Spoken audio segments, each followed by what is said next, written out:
Hello guys, S2W here again with your next casual consumer's perspective review. In this video, we will be looking at a sneaker that was supposed to drop in March of 2018, but somehow got delayed to the end of the summer of the same year. It's a reiteration of one of Jordan's signature silhouettes, the Jordan 3, but with an upgraded upper technology of present times.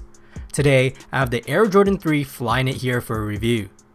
Just like the Air Jordan 1 Flyknit that released last year, these Jordan 3s follow a new construction model by replacing the iconic leather structure with Flyknit instead. Although not a lot of people were fans of the Flyknit iteration of the Jordan 1s, it seems like that hasn't stopped the Jordan brand from experimenting with more of these newer technologies on older and more iconic models. And with the 30th anniversary celebration of the Jordan 3s, they have taken this time to offer a facelift to the silhouette. However, will this new upgrade continue the legacy that embodied all the sweat and tears that made the original silhouette legendary? Let's take a closer look at these sneakers. Taking the shoes out, the overall shape and curves of the original Jordan 3 still stays somewhat similar on this new variation. The Flyknit upper of this sneaker made the shoe a lot lighter and thinner in hand than having all the thicker leather blocking covering the original 3s. Now this could be a good or bad thing depending on your preferences, but just strictly feeling these sneakers up close, it's definitely a nice turn of events for those who want a shoe that fits more like a sock. Now for those who aren't familiar, Flyknit is essentially Nike's top of the line knit material designed to offer the highest flexibility, breathability, and lightweight fit. Although it's made out of knit textile, if you're familiar with Nike's Flyknit, most of the uppers with this technology have a static structure than an elastic one.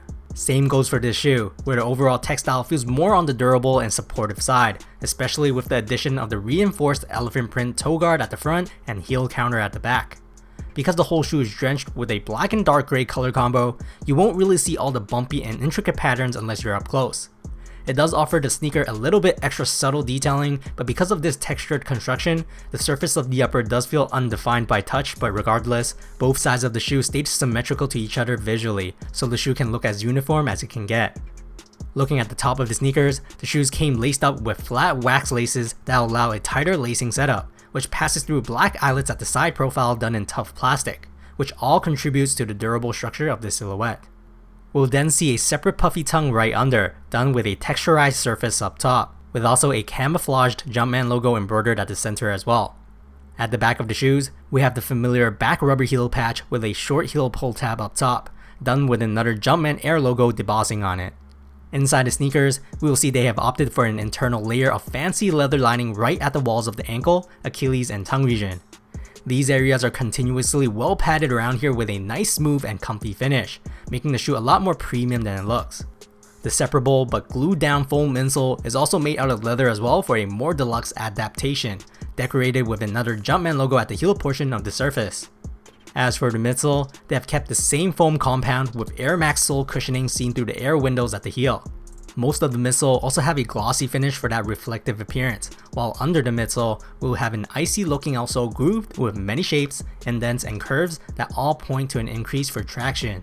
More on that funky icy colorway in the fifth section, but if you've noticed, there is one last Jordan text branding located at the hindfoot area too.